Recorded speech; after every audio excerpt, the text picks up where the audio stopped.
Ẹ káàbọ̀ sí iléeṣẹ́ wa o. Gbogbo ọmọ Yorùbá, ọ̀dẹ̀ ọdún bí, ṣé dáadáa la bá lé? Ǹjẹ́ ẹ ti gbọ́? Ìròyìn ayọ̀ rèé o fún Ọmọyẹlé Sowore látàrí ìfẹ̀hónúhàn tí ó máa wáyé ní ọjọ́ Monday, ìyẹn 20th of October, tó fẹ́ wáyé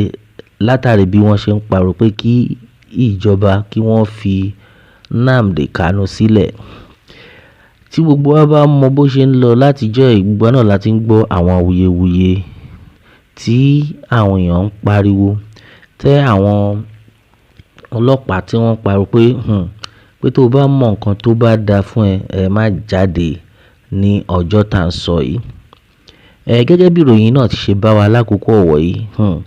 oríire ńlá rèé fún Ọmọyẹlé Sowore o, nítorí pé ilé ẹjọ́ ti pàṣẹ fún àwọn ọlọ́pàá wípé ẹ jẹ́ kí Ọmọyẹlé Sowore kó ṣe protest ẹ̀ láyọ̀ àtàlàáfíà, kí àwọn ọlọ́pàá kankan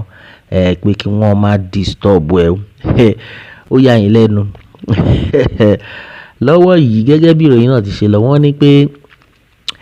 AIG wọ́n ti lọ sí ilé ẹjọ́, wọ́n ti lọ sọ fún àwọn ọmọọṣẹ́ wọn, àwọn ọlọ́pàá wípé kí wọ́n gbáradì láti lé Ọmọyẹlé Sowore ní ọjọ́ Monday, pé wọ́n fẹ́ rí wọn ta, pé anybody tó máa rí kan fi tear gas kan fi nà wọ́n pa, gẹ́gẹ́ bí ìròyìn náà ti ṣe lọ. Ṣùgbọ́n lẹ́yìn ìgbà tí wọ́n délé ẹjọ́, Justice Umar, àwọn èèyàn máa pa pé ṣáwọn Fúlàní ló wá ń wu irú ìwà báyìí, ìwà gidi leléyìí wù yìí o.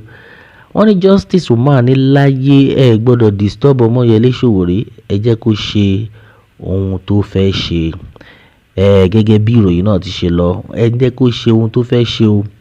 Ó fẹ́ fi ẹ̀hónú hàn ní peaceful rally ni, ẹ jẹ́ kó ṣe. Eléyìí ni àbùkù ńlá tí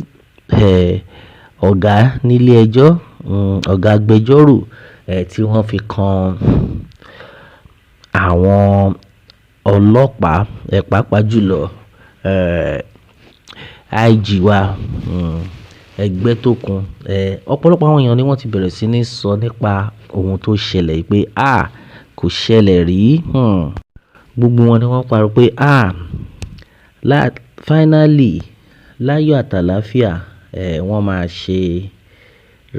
protest yìí tí kò dẹ̀ ní sí anybody tó máa disturb wọn. Ọ̀pọ̀lọpọ̀ àwọn èèyàn ní pé irú ọṣẹ wo ni Ọmọyẹlé Sowore lò lọ́tẹ̀ yìí. Ọṣẹ yìí ó ní agbára. Gẹ́gẹ́ bí wọ́n ti ṣe kọ, ẹ máa bá mi ká lọ. Breakthrough for Sowore. Onto this one, the Federal High Court in Abuja refused the Nigerian police force's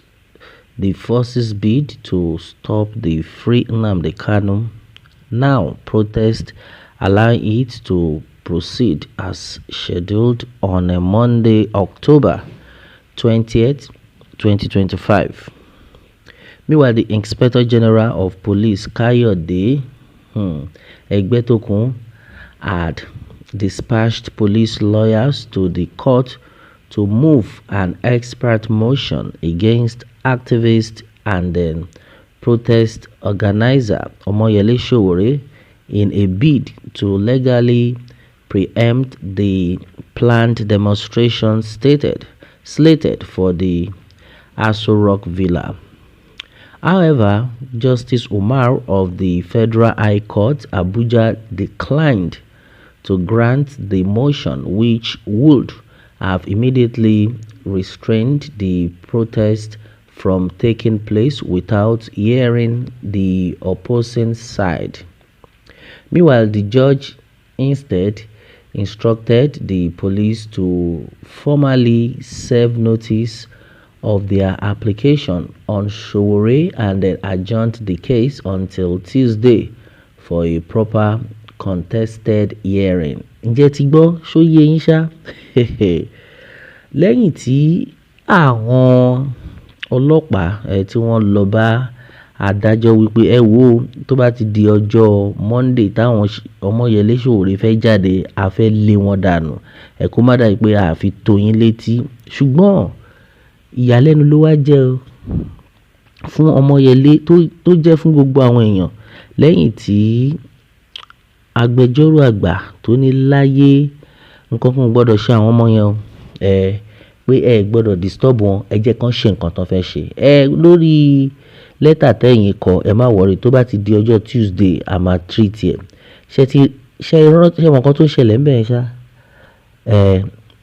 protest tán fẹ́ ṣe ọjọ́ Monday ni ṣùgbọ́n agbẹjọ́rò àgbà ní pé òun máa tẹ́tí sí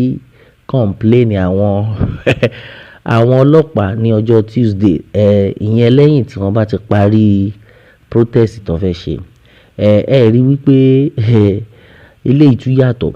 ọ̀pọ̀lọpọ̀ àwọn èèyàn ni wọ́n kan sára sí agbẹjọ́rò àgbà yìí pé ẹ ṣe léyìí náà ẹ ṣe léyìí náà lọ́wọ́ kan ká má fa ọ̀rọ̀ gùn nǹkan tó wà ń bẹ́ẹ̀ sí ni wípé rally yìí ó máa ṣẹlẹ̀ ní ọjọ́ Monday wọ́n dẹ̀ ti ní kí kẹ́nikẹ́ni kó má disturb àwọn ará bí yìí o ẹ jẹ́ kán ṣe nǹkan tán fẹ́ ṣe ọ̀pọ̀lọpọ̀ àwọn èèyàn ni wọ́n fi àtẹ̀jíṣẹ́ ránṣẹ́ wọ́n ní pé ó káre tí gbogbo yín tẹ́ bá ń ṣe nǹkan báyìí ìlú yìí ò ní bàjẹ́ báyìí náà at least peaceful protest ni àwọn ará bí òun ni wọ́n gbé dání èwo wá ni wípé ẹ fẹ́ máa lé wọn kán má fi ẹ̀hónú wọn hàn ara nǹkan tó ń ṣẹlẹ̀ nílùú nìyẹn o tí à ń pariwo pé no going back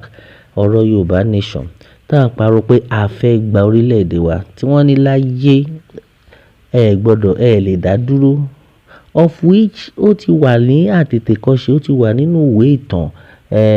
wípé anybody tó bá fẹ́ lọ ó ní right